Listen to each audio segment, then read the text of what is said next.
Hello and welcome my dear student. तो आज हम linear and non linear topic लेकर आए हैं, यानी रेखीय और अरेखीय। यह basically topic electrician first year and second year वालों के लिए कंबाइंड है। तो चलते हैं, इस पर एनालिसिस करते हैं। तो समझते हैं linear and non linear.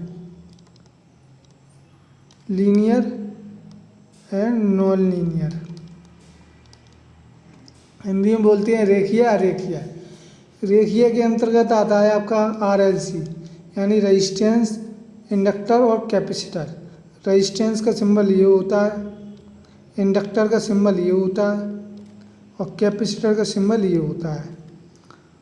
Non linear की अगर बात करें तो इसमें डायोड आता है, ट्रांजिस्टर आता है, FET यानी FET field effect transistor, FET field effect transistor, MOSFET आता है, metal oxide semiconductor field effect transistor. अगर हम बात करें रेजिस्टेंस को ओम में मापेंगे, इंडक्टर को किस में मापते हैं, हेनरी में, है ना, हेनरी, और कैपेसिटर को फैराड या माइक्रोफैराड, फैराड या माइक्रोफैराड, है ना। तो अब हम समझते हैं स्टैटिक आवेश। आवेश बेसिकली दो प्रकार का होता है, एक धनावेश होता है, एक ऋणावेश, है ना। तो सी इज़ राइट। जो आवेश होता है क्या होगा, अगर हम देखें माइनस माइनस तो वो क्या करती हैं, प्रतिकर्षित होती हैं, है ना। और अगर प्लस माइनस होता है तो वो चीज़ अट्रैक्टिव होती है। तो दो प्रकार का आवेश होता है, सी इज़ राइट। नेक्स्ट, वैद्युत परिपथ में प्रतिरोध प्रयोग किया जाता है। तो प्रतिरोध प्रयोग किस लिए किया जाता है, धारा प्रवाह की मात्रा को घटाने के लिए। जो हमारे सर्किट में रेजिस्टेंस होता है ना, ये रेजिस्टेंस लगा है, तो जो करंट जा रही होती है इसको क्या करता है, कम करता है ये रेजिस्टेंस, है ना। ये हमारा सोर्स है कोई BS। नेक्स्ट कह रहा है संधारित्र में सामान्य दोष होता है। तो रिसाव लीकेज भी होता है, लघु परिपथ यानी short circuit and open circuit उपयुक्त सभी। तो D इज़ राइट। नेक्स्ट, अगर हम संधारित्र की बात करें, कैपेसिटर बेसिकली इस प्रकार का होता है सिंबल, है ना, जो आप कंडेंसर कहते हो जिसे, है ना, कंडेंसर कहते हो। बेसिकली उसका नाम कैपेसिटर या संधारित्र होता है टेक्निकल लैंग्वेज में। उसको किस में मेजर करते हैं, फैराड या माइक्रोफैराड, जो अपने पंखे फैन वगैरह में यूज किया जाता है। 2.5 माइक्रोफैराड है या 3 माइक्रोफैराड का यूज करते हैं कैपेसिटर। तो बेसिकली D इज राइट है इसका। नेक्स्ट कह रहा है वास्तविक शक्ति की इकाई है, तो शक्ति बराबर होता है P बराबर VI, है ना। एक होता है P बराबर V²/R, एक होता है P बराबर I² है ना, एक होता है P बराबर WT, है ना। तो शक्ति होती क्या है, कार्य करने की दर हमारी क्या कहलाती है, शक्ति, राइट। अगर हम बात करें शक्ति का एक मात्रक यहाँ से वोल्ट इंटू एम्पियर हो जाता है, और दूसरा मात्रक क्या होता है, वाट या किलोवाट, राइट। अगर हम यहाँ ऊर्जा शब्द लगा देते, विद्युत ऊर्जा का मात्रक क्या होता है, तो वाट घंटा या किलोवाट घंटा ये होता है। इसमें घंटा शब्द जुड़ जाता है, किसमें, विद्युत ऊर्जा। विद्युत ऊर्जा का अगर मात्रक पूछ ले तो याद रखना इसमें घंटा शब्द जुड़ जाता है। शक्ति का मात्रक क्या होता है, वाट या किलोवाट, राइट। और क्या मात्रक हो सकता है शक्ति का, वोल्ट इंटू एम्पियर, है ना, वोल्ट इंटू एम्पियर। तो हमारा क्या है, A किलोवाट, वाट या किलोवाट। नेक्स्ट कह रहा है प्रतिरोधकों को श्रेणी क्रम में संयोजित करने पर उनका प्रतिरोध समतुल्य मान पर निम्न में क्या प्रभाव पड़ता है। अगर प्रतिरोध को हम श्रेणी क्रम में जोड़ेंगे, सपोज ये दो प्रतिरोध जुड़े हैं सीरीज में, ये हमारा कोई सोर्स है, वोल्टेज सोर्स Vs, तो सीरीज में रेजिस्टेंस क्या होता है, जुड़ जाता है। आर टोटल आर ऐसी यानी सीरीज रेजिस्टेंस, तो 2 + 2 कितना हो जाएगा, 4 ओम, है ना। तो यानी बढ़ जाता है, प्रतिरोध का मान बढ़ जाता है। टोटल कितना हो गया, 4। नेक्स्ट, प्रतिरोध को समांतर क्रम में संयोजित करने पर उनका तुल्य प्रतिरोध पर क्या प्रभाव पड़ता है। अगर हम देखें, ये प्लस ये माइनस कोई वोल्टेज सोर्स है, ये हमारे 2 रेजिस्टेंस लगा दिए, ठीक है, ये पैरेलल है। तो हम क्या देखते हैं, ये 2-2 ओम के हैं रेजिस्टेंस। तो जब पैरेलल है तो पैरेलल के लिए फॉर्मूला ये होगा 1/Rp 1/R1 + 1/R2। तो R1 का मान कितना है, 1/2 + 1/2, तो 1/Rp पैरेलल रेजिस्टेंस। तो ये आधा और आधा कितना हो जाएगा, 1।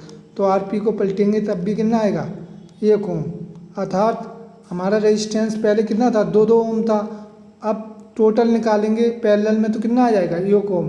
अर्थात रेजिस्टेंस समांतर में क्या होता है, घट जाता है, जबकि श्रेणी में क्या होता है, प्रतिरोध बढ़ता है, जब और समांतर में प्रतिरोध क्या होता है, घट जाता है। नेक्स्ट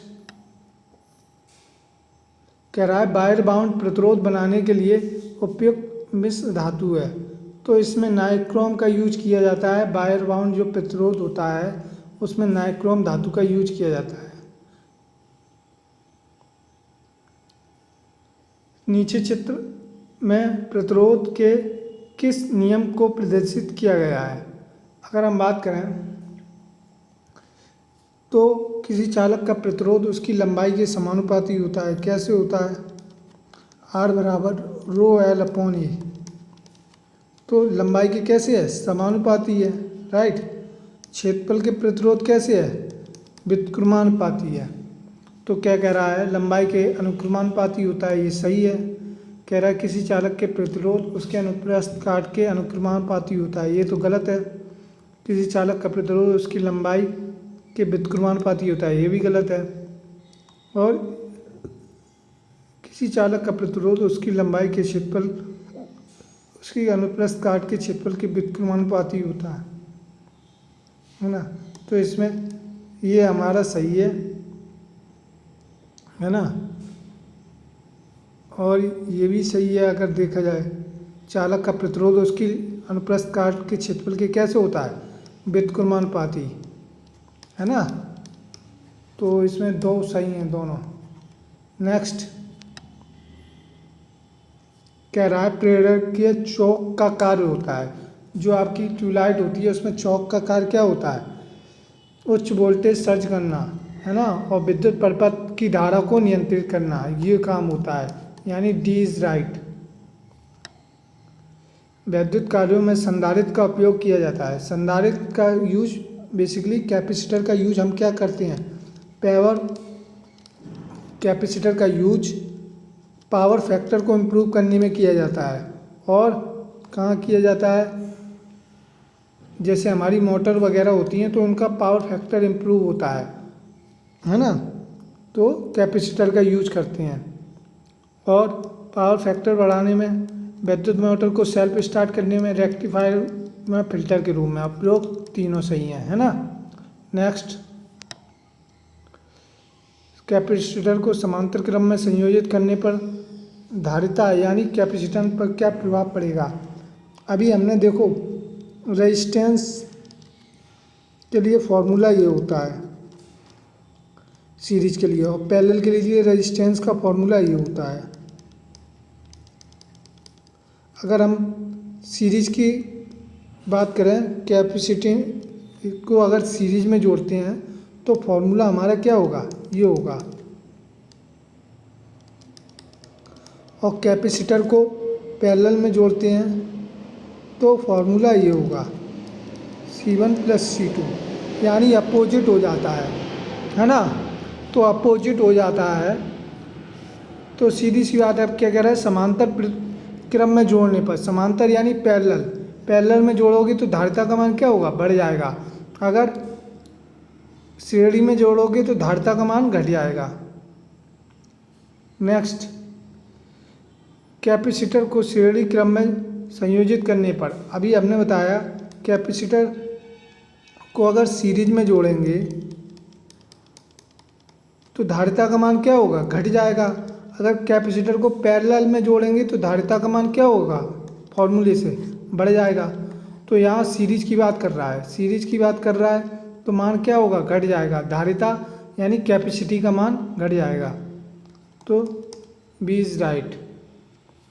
नेक्स्ट कह रहा है मिलान कीजिए। तो देखो सबसे पहले कैपेसिटर ये आपका ये वाला है, ये माइका कैपेसिटर है आपका, ये पेपर है, और आपका क्या बच्चा, सिरेमिक, और ये सिरेमिक है आपका। तो ए इज राइट आंसर। तो आई होप आपको वीडियो समझ में आ गया होगा। तो वीडियो को लाइक, सब्सक्राइब और शेयर कर देना। धन्यवाद। फिर मिलते हैं नेक्स्ट वीडियो में।